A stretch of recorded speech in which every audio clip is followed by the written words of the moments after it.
Hello Health on LAE is presented by the Ochsner Health System, a nonprofit academic multi-specialty healthcare delivery system dedicated to patient care, research, and education. The Ochsner Health System includes 8 hospitals and 38 health centers located throughout southeast Louisiana. Ochsner, healthcare with peace of mind.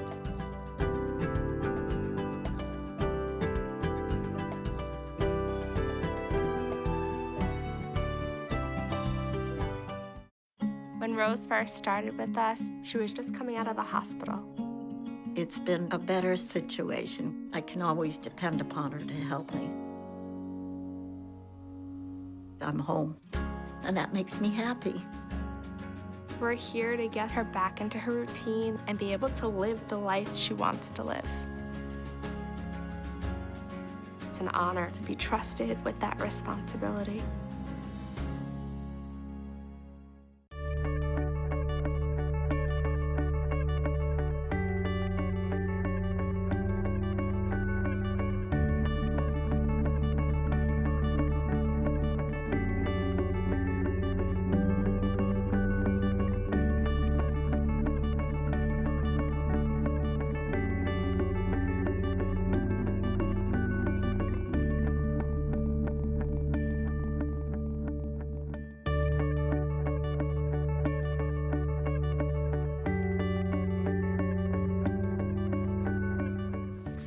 Good evening, I'm Tom Bagwell, and welcome to Hello Health, a partnership with WLAE, the Ochsner Health System, and Humana to bring Ochsner's Hello Health weekly education and information series to television.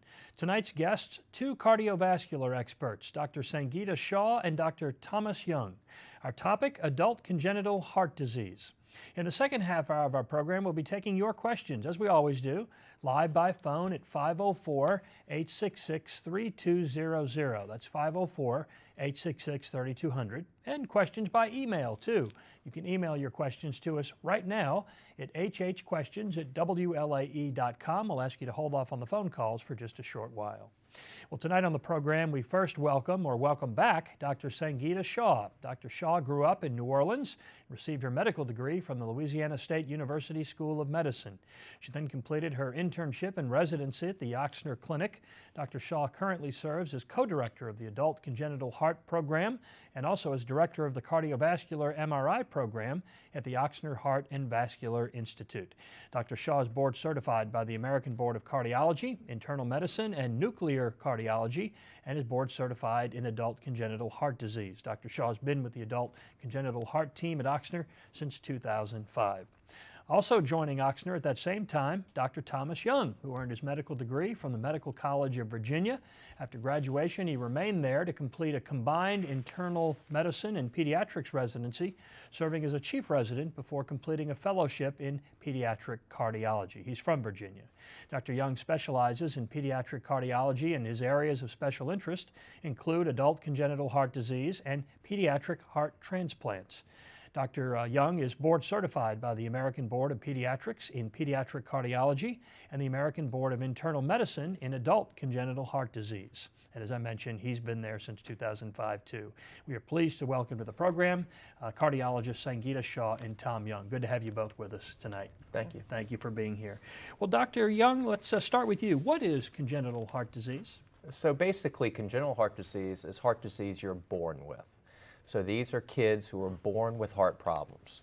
And congenital heart disease is common. It's about 1 in 100 kids are born with some form of congenital heart disease. About 40,000 kids in the United States a year are born with congenital heart disease, and it's the most common type of birth defect. And if you look at the slide that will be shown, you see that there are a lot of different types of congenital heart disease. The type on the right of the screen, what we call cyanotic heart diseases, these are the kids that are blue babies. They're children that are born with low oxygen levels, and there are a number of heart diseases that can cause that. The other big category of congenital heart disease is what we call the acyanotic kids. These are children that were born with normal oxygen saturations. And these are kids that may have valve problems. The valves may be too tight, a valve may be too leaky, or they may have holes in their heart that are causing problems. And in approximately what cases does something need to be done right there as a child right then? So can you break them down into serious heart defects or not so serious ones that they may actually grow out of? Sure. So a number of the holes in the heart that children are born with, especially if they're small holes and if they're in certain positions in the heart, may just go away on their own. And some of the tight valves or the leaky valves, we see that if they're mild, no intervention is needed during childhood, and often no intervention is needed even into adulthood. But especially the cyanotic heart diseases, the blue babies, those babies almost always need something done almost immediately within the first couple of weeks of life. Okay. So Dr. Shah, normally we think of congenital heart disease when you're born, so we'd be thinking about children, and that's an area of specialty. But we're talking about adults tonight, and that's the topic of the discussion. Why are we talking about adults with this disease this evening? So that's interesting. If you look at the graph here, what you see is that in the 1940s, only about 5% of children, infants, made it to being 18, to their 18th birthday. And then as you see, you go through 1940s, 1950s, 1960s, and 70s. By the time you get to the 1980s, 80% of children are making it to their 18th birthday. And this is because of the remarkable the strides that they've made in surgery as well as diagnostic tools. And as you break it down, in 2005, when they looked at their statistics, they saw that, look, we have more adults born with congenital. Yeah, we have a pie chart we can show people. Yeah, here the too, pie right. chart, right. And if you see, first in the 1960s, there were more children, 70% children, 30% adults with congenital heart disease. And as you get to 2005, there's over 1 million adults with congenital heart disease that need to be cared for in the appropriate manner. So there's more adults than children with heart defects currently. So Dr. Young, how important is it that these adults with congenital heart disease be monitored, and where does that and what does that monitoring entail? Sure. So the surgical advances in the care of these patients has been dramatic and really wonderful. And so these kids that almost all would have died in the first couple of years of life are living now. But it's important to make the point that surgery often is not a cure. And I think a lot of people grew up with that assumption that I had heart disease, but now I'm cured because I had a surgery to fix it. And the surgery certainly repairs the heart and allows these children to grow up and lead very fulfilling lives. But there are a whole host of problems that can show up once you get into adulthood. And so those problems may be abnormal heart rhythms, fast or slow rhythms. It may be heart failure from the squeezing chamber of the heart not working so well, or blood clots may form that can cause problems as well. And let's show people what the bicuspid aortic valve problems look like. Sure. So bicuspid aortic valve is a form of congenital heart disease. It's very common. And what's interesting about bicuspid aortic valve compared to a lot of the other defects that we listed on the earlier slide is that often these patients are completely asymptomatic during childhood and may not be picked up as being a patient with congenital heart disease until they're adults. So that bicuspid aortic valve, so the aortic valve is the valve that opens to let blood escape from the heart and go out to the body, and it's supposed to have 3 leaflets, but in a bicuspid valve there are only 2. And that valve may become very tight or very leaky, in which case usually there's a heart murmur. And so most of those patients are going to be picked up by their primary care physician as having a heart murmur, get an ultrasound of the heart, which will then show they have heart disease. The problem is with some bicuspid aortic valves, you can get dilation of the aorta, so the big blood vessel that comes off the heart that takes blood to the body can get progressively enlarged. And that can be silent. There may be no symptoms at all related to that. It may not cause a heart murmur, but it can get so big that it can actually pop. It can cause life-threatening, sudden onset problems that you need to know about in advance so you can fix it before those things happen.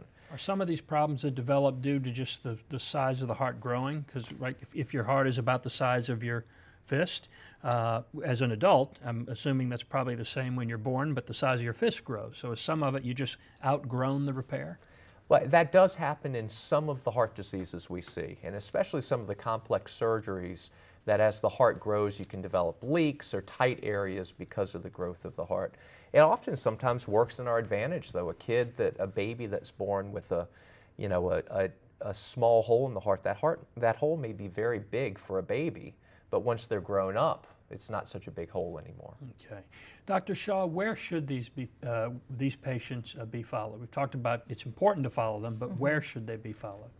So in 2008, the American Heart Association came out with guidelines kind of recommending what kind of center should care for these patients, as they're a different breed and there's a complexity to it. And they said a center specializing in adult congenital heart disease should be put together with a multidisciplinary team approach, so that there's, such as Tom, who comes from a pediatric training, I come from an adult training, both of us are training to take better care of these patients. One of the things that they've noticed is that only 10% of the population of these adults actually get care in a specialized center. So 90% of them aren't following the guidelines here. Correct. Okay. And it could just be that they don't have access to it where they're living. Right? Absolutely. We'll talk about that in a moment. Absolutely. Dr. Young, who are some of the other members of this ACHD team? Sure. Well, at Ochsner and the recommendations from the ACC and the American Heart Association mention a number of specialists that need to be involved in the care. So first, there are cardiologists who specialize in the care of adult congenital heart disease patients, like Dr. Shah and myself. But then there are a whole host of other physicians and nurses and other ancillary care people who help with this. Congenital heart surgeons are a must, and so there's very good data that if you're an adult with congenital heart disease and you need surgery, that needs to be performed by someone who was trained in congenital heart surgery. Cardiac anesthesiologists. So anesthesia patient, the anesthesiologist has to be comfortable taking care of these complex physiology patients. Imaging cardiologists, of which Dr. Shah is an expert at the echo and the MRI and all the other tests you do to diagnose this. Interventional cardiologists who can do heart caths and do procedures to open valves up or open tight blood vessels up. Electrophysiologists, so these are the pacemaker doctors and the heart rhythm doctors. And placing pacemakers in some of our adult congenital patients can be extremely technically difficult. So we need people who are trained as congenital electrophysiologists. Then, unfortunately for us, sometimes our patients reach a point where they need heart transplants, and there's really no other good option for them. So then having a very strong heart transplant program is imperative.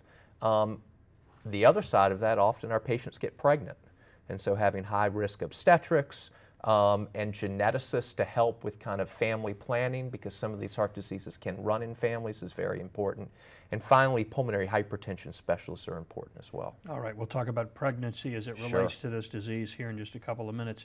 Dr. Young, what kind of patients do you see in the ACHD clinic? So obviously, if you're an adult with congenital heart disease, we want to see you. So if you had heart surgery as a child, we want to see you. If you were told you had heart problems as a child, we want to see you.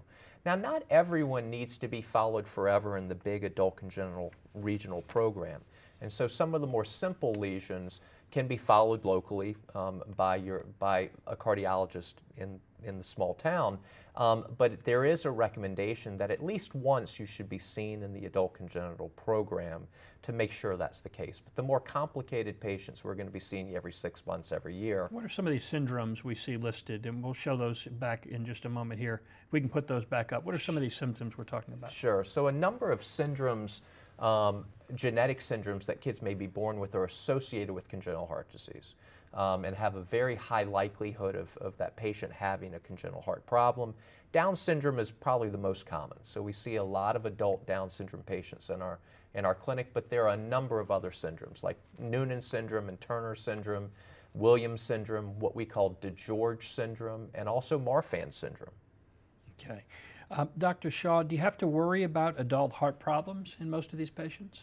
So yes, the simple answer is these adults are living longer. We have patients in our clinic that are in their 50s and 60s. So we want to prevent them from developing acquired heart disease, such as coronary artery blockages. So it's very important to get their hypertension controlled, obesity controlled, sleep apnea. We need them to be active, to exercise, as well as to stop smoking, because you want to prevent the stuff that we just acquire from getting older to complicate the picture. All right. And you're from here, so you know eating out just eating here in this area is a complication by itself. Dr. Shah, we obviously have one of these ACHD clinics at Ochsner centers, or we wouldn't be talking about it on tonight's program. But are there other ones in the area, and how close by?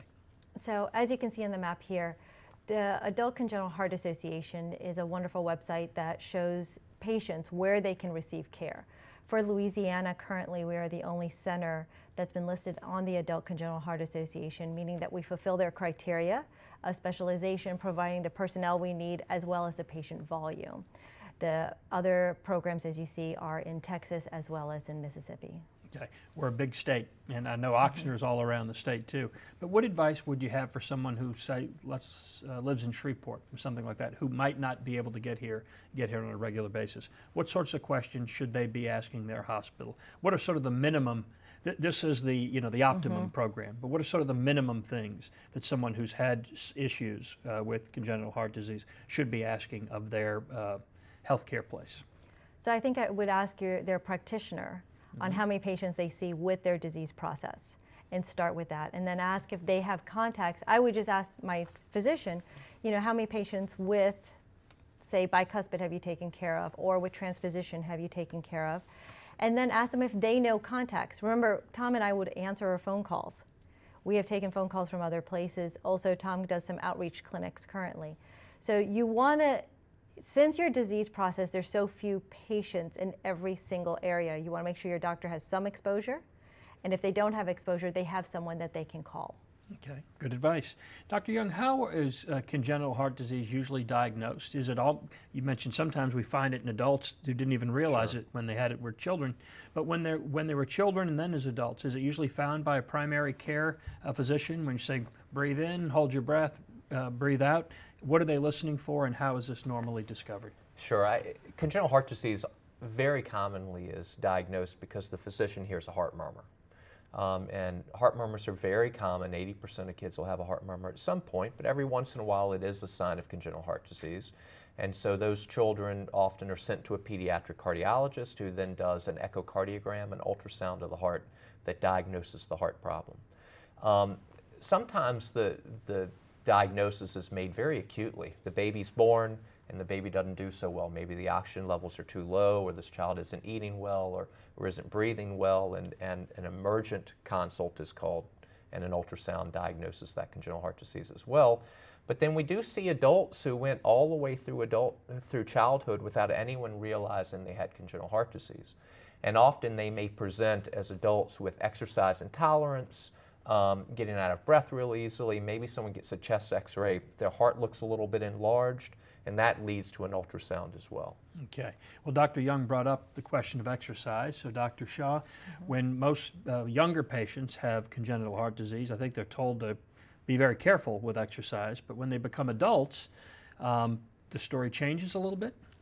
So the adults that we're taking care of currently, when they were children, their parents were very protective of them. They were told to increase their caloric intake because they were metabolizing their calories rapidly. And so these patients have been, been told to eat well. And as they get into adulthood, what we've noticed is that over 50% of our patients with adult congenital heart disease are obese.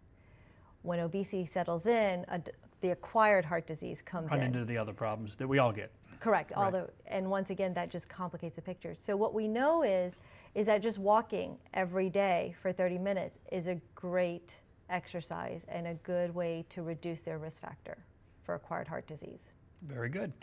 Dr. Young, how does all this relate to women's health issues like pregnancy, complications, or even infertility? Sure. So obviously, as women grow up, and men as well, starting a family is something that they're going to think about.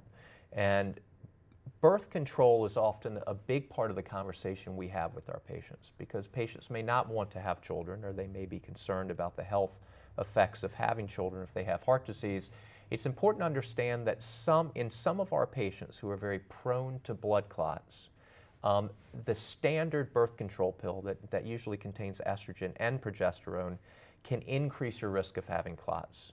And so fairly commonly I counsel patients, you need to get off that form of birth control, maybe we need to find something else. And that's where our obstetrics team and our gynecologists at Ochsner really come in handy with, because I call them up and say, what should I do here? But birth control doesn't always work, or maybe if they want to start a family. If you show the next slide, probably the biggest point I want to get in today is a lot of our patients were told when they were kids, you can't get pregnant, okay? And what they thought that meant was, I am unable to get pregnant, instead of the doctor saying, I don't want you to get pregnant. Right. And in fact, infertility is very uncommon in our adult congenital population. There was a recent study that showed only about 6% of the patients with significant severe congenital heart disease were infertile. So most of these patients can get pregnant. The question is, should you get pregnant? And that's where you make a decision in consultation with your physician. Is pregnancy safe? And if you go back one slide, there's a chart that shows the forward one, I'm sorry, there's a chart on the right that shows the physiologic effects of pregnancy on the heart. And your heart really has to pump a lot more blood when you're pregnant. And so this can put a stress on your heart. And it may take a woman who is fairly well compensated with congenital heart disease and push her over the edge. There's also an increased risk of congenital heart disease in the baby, an increased risk of being born early or being born small in those children. Some of the medicines that women are on because of their congenital heart disease can have very bad effects on the baby as well. So the most important thing is, if you're thinking about getting pregnant, talk to your doctor.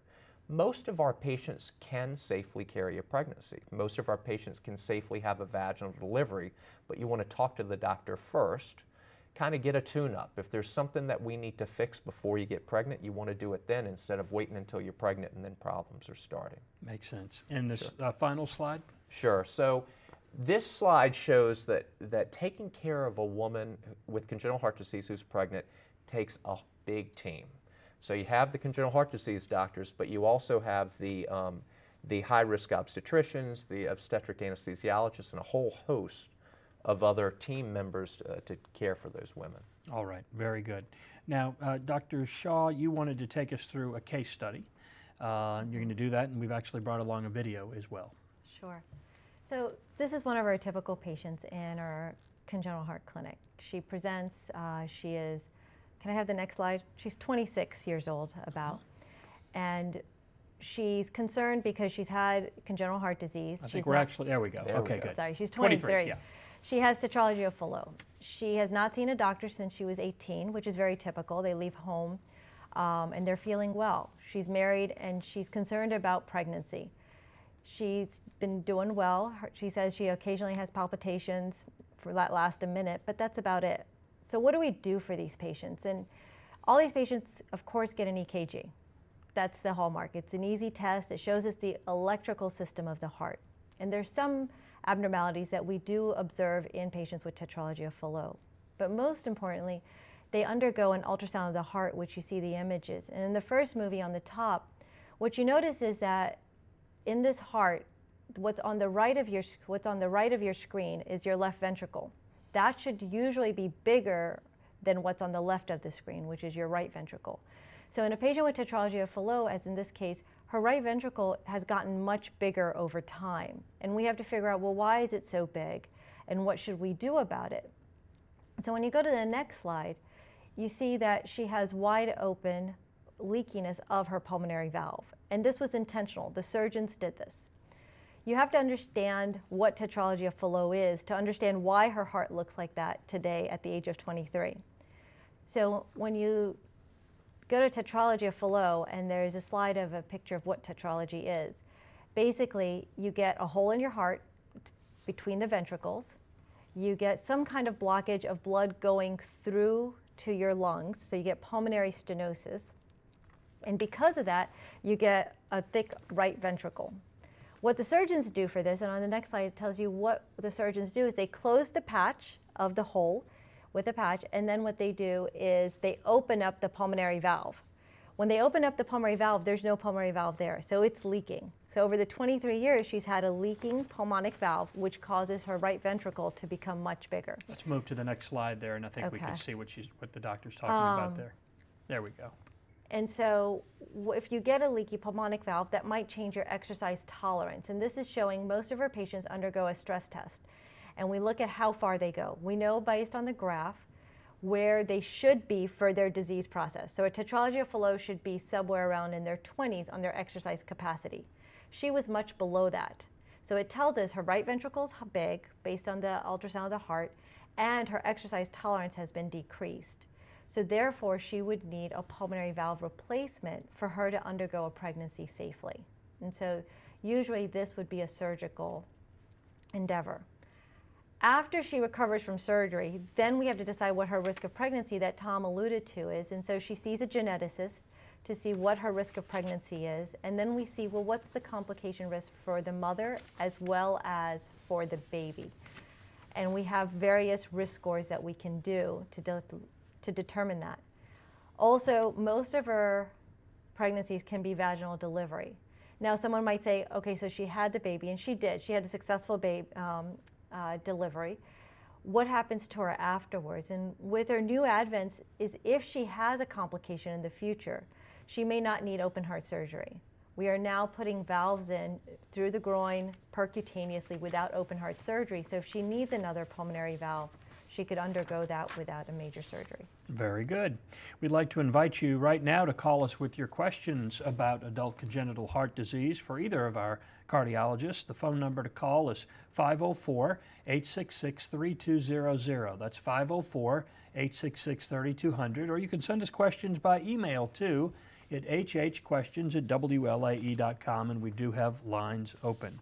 So, Dr. Young, let's close with some of the resources you all have put together for those who know of someone with ACHD or viewers who just want to learn more about what we've talked about tonight. Sure. So our website is listed there. Obviously, we're going to put that plug in.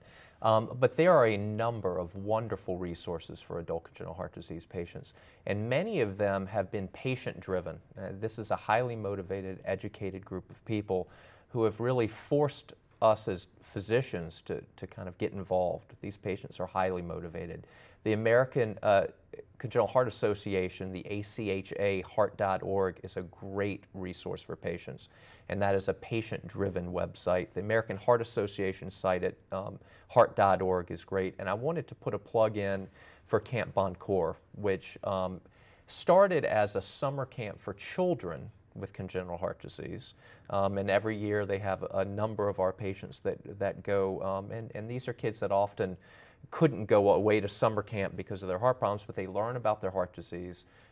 They meet a lot of other kids who have scars on their chest, which means a lot to them. But now Camp Bon Coeur is actually doing adult camps as well. So they're family camps where the whole family can go. And in fact, I know of a couple that met because of Camp Bon Coeur. So. Now, is this camp here? Is it local? Is it? No, it changes. And I would be lying if I told you where I drove 3 hours to last year to Rayne, Louisiana. Rayne, okay. Okay, All right, so there is one Rayne. here and there is in Louisiana. It is in Louisiana, correct. Okay, Correct. wonderful. Well, good for you. That's terrific. Well, again, time to call us with your questions is right now. 504-866-3200, 504-866-3200, or questions by email, hhquestions@wlae.com. I'm Tom Bagwell. We have Dr. Sangeeta Shah, Dr. Tom Young, and your questions next here on Hello Health.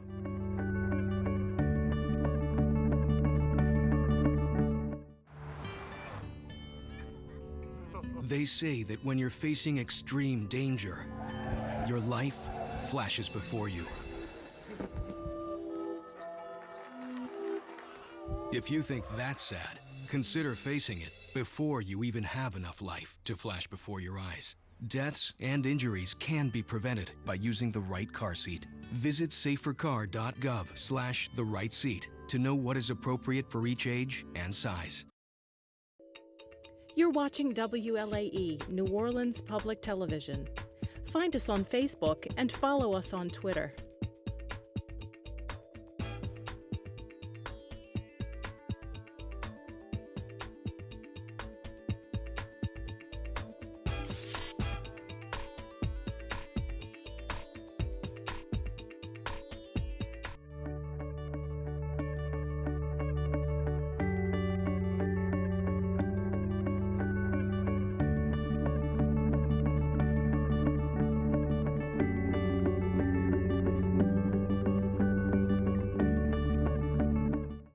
I needed help finding a doctor. PACE. I needed help with my medication. PACE. I needed help getting around. The Shirley Landry Benson PACE Center is a place that helps seniors remain in their homes, providing the care they need. If you or a family member are over 55 years old, you may be eligible for benefits offered by PACE. For more information, contact us at 504-835-0006. PACE, caring for those who cared for us. And welcome back to Hello Health on WLAE. I'm Tom Bagwell. Good to have you with us. Tonight we're talking about adult congenital heart disease with two cardiologists, Dr. Sangeeta Shah and Dr. Tom Young. And let's go to your questions now. On line one, I believe we have Sarah who's holding. Sarah, welcome to Hello Health. Good to have you with us. Hello? Yes, Sarah, good evening. Yes. My question is that I had a stress test done last week because I went in for palpitations, and I'm still having they said everything looks fine, but I was looking on my phone where it says sometimes it's hard to read in women because it's not 60% accurate or something like that, and I'm still having the palpitations, so what should I do if I'm still having it? Okay. So Sarah, what kind of stress test did you have? Do you know? I had it with the ultrasound, the imaging, the ultrasound. I had it at Oxygen. Okay. So if you had, so you have a couple of good points. You're wondering about the accuracy in women for your stress test. And accuracy falls somewhere in the 85 to 90% if you had a stress test with an imaging study. So the good news is that probably based on your stress test, you don't have any significant heart artery blockages. And that's what your stress test being normal means. Now, your palpitations are a separate issue, and I think that's where the difference might lie, is what your doctor was doing is to make sure that your palpitations weren't coming from a heart artery blockage or your palpitations weren't a significantly abnormal heart rhythm issue. It doesn't mean that we caught everything that we needed to catch during that stress test. You could still have palpitations that need to be further investigated by your doctor. And Dr. Shah, there are palpitations. It's normal for people to have skip a beat occasionally or feel a flutter or something along those lines, right? Correct. So we always tell people to tap out their palpitations. What does your palpitation feel like? And that kind of helps us. And the other question is, how long does the palpitations last? So correct, a couple of seconds, it's usually okay. You might have had a caffeine, you might have been stressed, something like that. But if it's lasting for minutes on end with associated symptoms, then it needs to be further investigated. Very good. Sarah, thank you so much for your call. We appreciate it. Tonight we're talking about adult congenital heart disease. Let's go to line 2. Diana is next. Diana, you're on Hello Health. Hi, our son had successful arterial switch surgery 14 years ago, and I came to the show a little late. I was wondering, at what point does he move from his pediatric cardiologist to this program? And Diana, let's start right there because we didn't talk about that earlier. Sure. So if one of you could describe exactly what her son had, first of all, so we'll catch everybody up first before the advice. So her son had, and correct me if I'm wrong here, Diana, but he had transposition of the great arteries, which is one of the kind of blue baby forms of heart disease that we discussed, where normally the left ventricle squeezes blood to the body and the right ventricle squeezes blood to the lungs, and in this disorder it's reversed. And so the left ventricle is squeezing pink blood right back to the lungs, and the right ventricle is squeezing blue blood right back to the body. And so the arterial switch operation, which is one of the newer operations, it's been around since kind of the 80s. They take the two blood vessels, the pulmonary artery and the aorta, and they flip them. And it's a very successful surgery, and patients tend to do very well. We do see potentially some problems down the road from that. Now, one of the issues, and this is kind of one of the issues with adult congenital heart disease, is we don't have any 50-year-olds that have had an arterial switch operation. Mm-hmm. This was done in newborn babies, and it was done, you know, they started doing it in the 80s. So we've got some 20-year-olds and even approaching some 30-year-olds, but we don't know what it means to be 50 or 60 and to have had an arterial switch operation. But there are some potential issues down the road related to moving the coronary arteries and the aorta, which can get enlarged over time, and the pulmonary arteries that go to the lungs that can become narrow. So there are some things you need to watch out for. Now, when to kind of transition from the pediatric cardiologist to an adult congenital heart disease program, it's kind of an individual choice. Now, if you look at guidelines, guidelines will recommend that you start the process of transitioning starting at age 12. But really that transition usually doesn't happen until between 18 and 21 years of age. And it's hard because this is the pediatric cardiologist that was there from the beginning often, and it was a very stressful time for the family, and that moving over to a different, a great relationship there. And so that's why it's important for pediatric cardiologists to have a relationship with adult congenital programs and to start that process early. And that transition process often involves the teenager kind of starting to take control of his own care. And instead of mom leading the discussion, maybe the son leads the discussion. But to answer a long question for a long answer for a short question, usually between 18 and 21 is when that happens. And Diana, remind me, how old is your son now?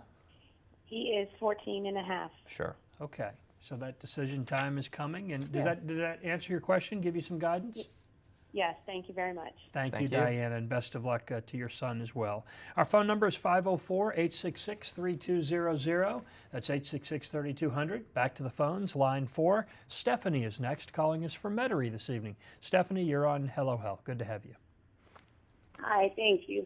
I was calling about, I'm 42 now, and when I was 2.5, I had corrected tetralogy.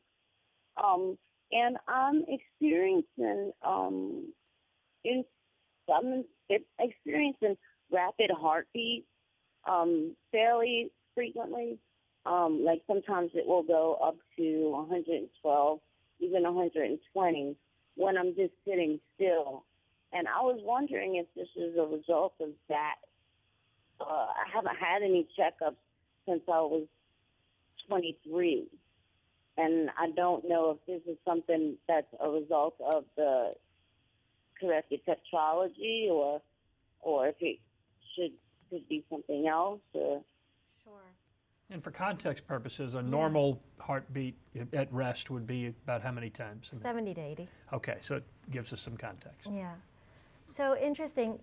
So we showed a couple of pictures. Your heart probably looks similar to some of the images that we did show. Because of the surgery that you had as a child, your right heart has probably bigger than your left heart. And as that heart stretches, you can get palpitations. You can get fast heart rates because the electrical system of your heart is affected.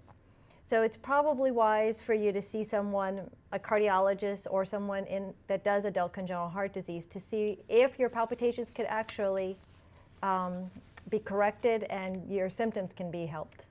Okay. Our phone number is 504-866-3200. That's 866-3200. There's the number on the bottom of your screen. You can also send us questions by email. Some of you have already done that. We'll get to your emails in just a moment. But again, we do have phone lines open at 866-3200. Let's get to one of our emails now. How long is the wait to get in to see a cardiologist, and who specializes in CHD? This is from Mary. Mary, thank you for your question. Sure, so I'll take that one. So within this city, when you're talking about adults with congenital heart disease, I would say that the doctors that truly specialize it are sitting right here. As far as what the wait is, it depends a little bit. I think, what is our current wait? Usually, we can get you in within a couple of weeks, no matter. That's the emergency room. We certainly can get you in within a couple of weeks, but if it's an emergency, we'll get you in right away. That's the bottom line. If there's something going on that's worrying you, we're going to get you in right away. Okay, very good. Thanks so much. Here's another email question. Again, we do have phone lines open, 866-3200.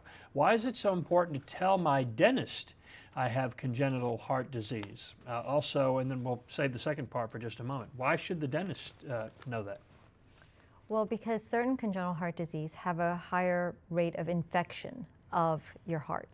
And so if you have certain type of congenital heart disease, you need to take some kind of antibiotic before the dental procedure to prevent the infection that can occur within your heart. Okay, and there's the second part right here. I got right to it. Why should I take antibiotics before having dental work for surgery? And I think you touched on that, right? Yeah. Very So good. right. And I would throw out that the guidelines related to that changed about 10 years ago. From? So it used to be that almost any type of congenital heart disease, you were told you needed to take antibiotics before dental work. And that's changed pretty dramatically. So, it's a list of who needs it and who doesn't now. But a lot of adults who were told as kids that they did need it probably don't need it anymore. Not everybody, but there's certainly some people. Okay, and certainly fair warning better to over communicate with your doctor. Absolutely. Than under communicate. Okay, very good. Again, our phone number 504-866-3200, and we do have phone lines open. Here's another email question. Doctors, does congenital heart disease have to be managed through adulthood? If so, would a regular cardiologist do, or do you need someone who is trained in CHD? And we have touched on that already, but feel free to revisit it. I think that question, if you go to the website for Adult Congenital Heart Association, they have a very nice red light, green light, yellow light. And it tells you which congenital heart disease you have, how often you need to be seen by someone who specializes in adult congenital heart disease, and how often you can see your local cardiologist.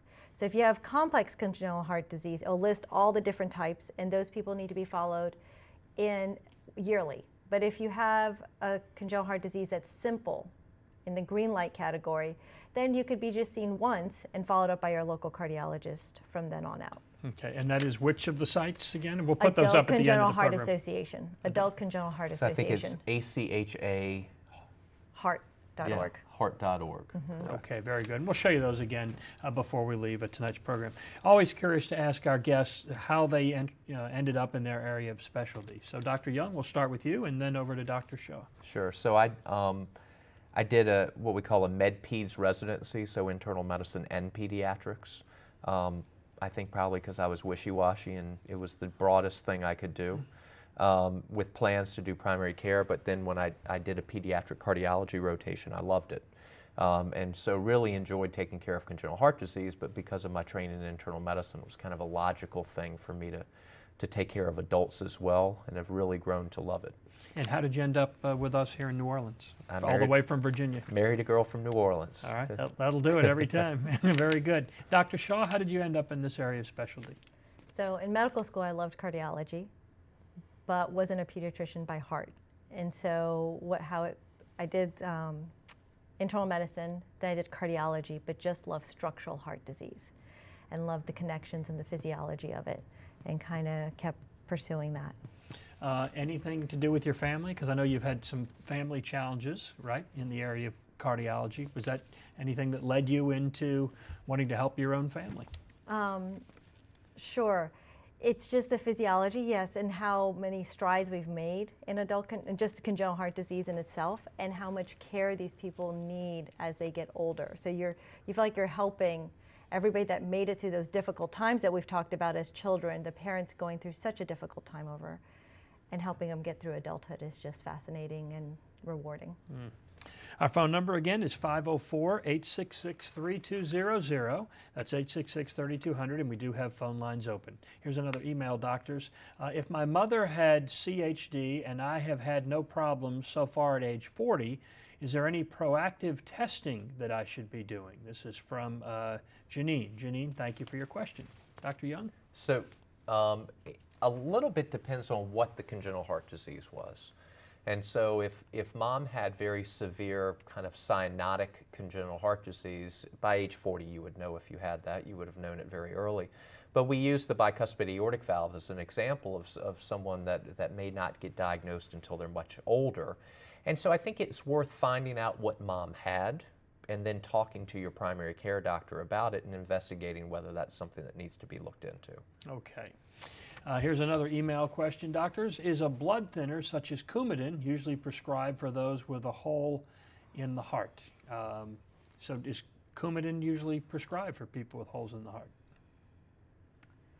So not by itself. Just because you have a hole in the heart doesn't mean that you are necessarily going to be on Coumadin. There might be other associated issues with the hole in the heart on why the individual might be on Coumadin, such as a hole in the heart can cause your heart to get big. If your heart's big, you can have heart rhythm problems. And so that person may need Coumadin to prevent the risk of stroke because of the heart rhythm.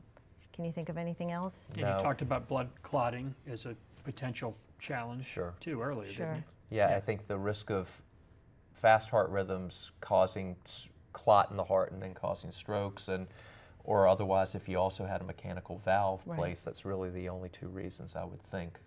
Okay. Again, our phone number, 866-3200, 866-3200, and we do have phone lines open. Here's another email, doctors. You mentioned an electrophysiologist on the care team. When would they get involved with a child? I think that they certainly would get involved if there were heart rhythm abnormalities. So if the child or the adult with congenital heart disease is having an abnormal heart rhythm, the electrophysiologist is going to get involved. And so often nowadays there are a lot of procedures that can be performed by the electrophysiologist that can get rid of fast heart rhythms. They can do ablation procedures that are curative for some of those fast heart rhythms. Sometimes our patients need pacemakers, and they can place those pacemakers. I think it's important, and where kind of the congenitally trained electrophysiologist really comes in handy is some of the rhythm issues that we see in congenital heart disease are very, very different from the standard heart rhythm problems we see in older adults who were born with normal hearts and acquired heart disease. Such as?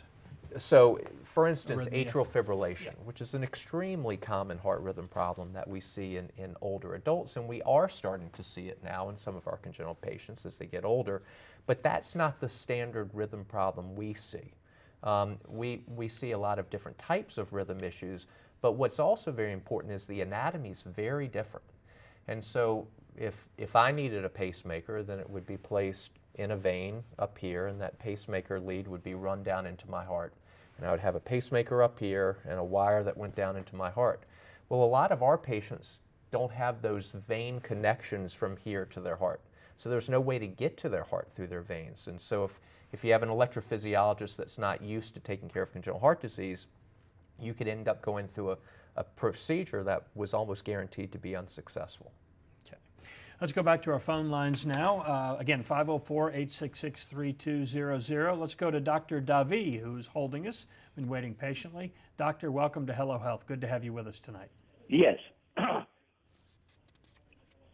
Yes. Go right ahead, Doc. Go ahead.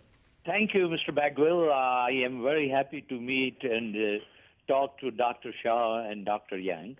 I have a question.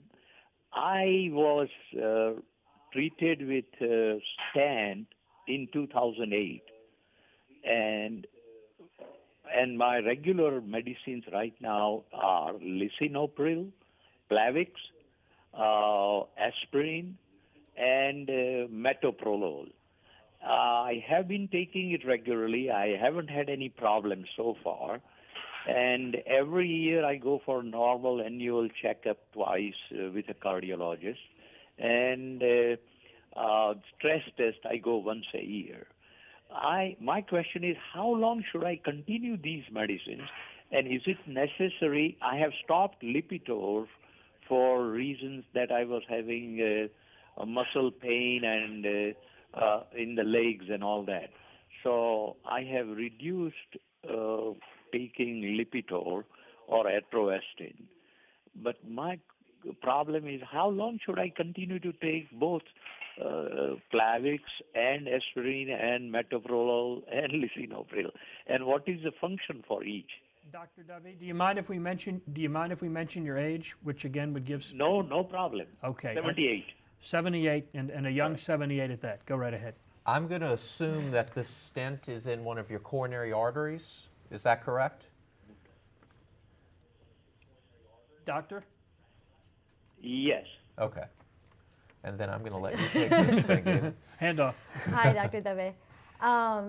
So the Plavix is to prevent the stent from clotting off. So you probably need to talk to your doctor and see if the Plavix needs to be continued. Sometimes, depending on how complex And where the stent is, you need to continue the Plavix indefinitely. As for the lisinopril and the metoprolol, we call those heart protective medications. So they're reducing your blood pressure, they're reducing your heart rate. And what it's doing is reducing your chances of having or dying from a subsequent heart attack, as well as strokes if your blood pressure were to get high off of the lisinopril. So I would think that you would probably be on it for the rest of your life. And it's to prevent the risk that may occur if you were off on it of a stroke or a heart attack. Dr. DeVille, I hope that's helpful to you. Thank you very much for your call. We appreciate it. Again, our phone number, 504-866-3200. Do have some phone lines open, but Ava has been waiting patiently, calling from Miro. Ava, welcome. You're on Hello Health. Yes, Doc. I have high blood pressure and diabetes, and I was told that if you have infection in your teeth, that could cause heart problems. I get checked out every year with my heart. Everything seems fine. And you just said something about lisinopril. I didn't hear you. What was that? I know I take that for blood pressure. I was just saying that the lisinopril is probably to control his blood pressure and to keep him from having a stroke, because high blood pressure, can cause strokes. So it's to control his blood pressure. Okay. But could a bad tooth, an infection in a tooth cause anything with the heart? So sometimes it can. If you have certain heart abnormalities, dental infections can affect the heart. Most of us don't have significant congenital heart disease or a mechanical mitral valve or prosthetic aortic valve. So if you don't have those risk factors, then generally tooth infections do not cause heart problems. Okay. Ava, thank you so much for calling tonight. We appreciate it, calling and watching. Our phone number, 866-3200. A couple of minutes left for calls. Let's go to line 3. Margaret is calling from Avondale this evening. Margaret, welcome. You're on Hello Health. I'm calling. I've been diagnosed with microvalve prolapse, and I'm wondering if I go to the dentist, I need to have my wisdom teeth removed surgically, and I'm wondering what I need the antibiotics. So we did touch on this earlier, but go right ahead. Sure. Dr. So the guidelines would say for kind of standard mitral valve prolapse that you do not need the antibiotics. Now, it's important that kind of guidelines are recommendations, and sometimes the doctor will make a decision based on how your heart looks as whether or not you need that. But in the majority of patients whose only heart problem is mitral valve prolapse, if you have not had surgery on that valve, you really shouldn't need antibiotics before dental work. But this is something she should bring up to Absolutely. her doctor to make sure Yes. that the doctor makes the recommendation. Okay, very good. I want to thank all of our callers tonight and all of our viewers for being with us. Some good questions, and thank you for your input as well. And I want to thank Dr. Shaw and Dr. Young for the education and information they have provided tonight and for their continued work in the Oxnard Health System. Good to have you both with us. Thanks so much. Well, to make an appointment with any of Oxnard's physicians, including tonight's guest, or to register for any of Oxnard's Hello Health seminars, you can call this special number, set up just for viewers of this program, 504-842-5669. That's 842-5669. As a reminder, you can rewatch tonight's presentation or any of our Hello Health programs on our website at WLAE.com or on Oxnard's website at oxnard.org. Our thanks again to tonight's guests. Thanks to Humana and Oxnard for making our program possible. And our final thanks, as always, is to you for your support of our program, Hello Health, and our station, WLAE. Have a good night.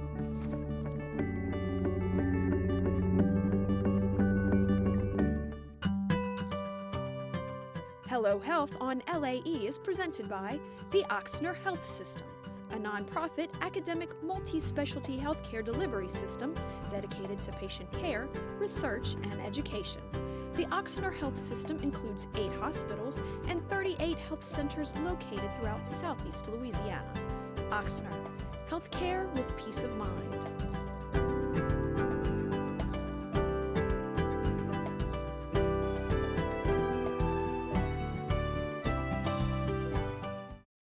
When Rose first started with us, she was just coming out of the hospital. It's been a better situation. I can always depend upon her to help me. I'm home, and that makes me happy. We're here to get her back into her routine and be able to live the life she wants to live. It's an honor to be trusted with that responsibility.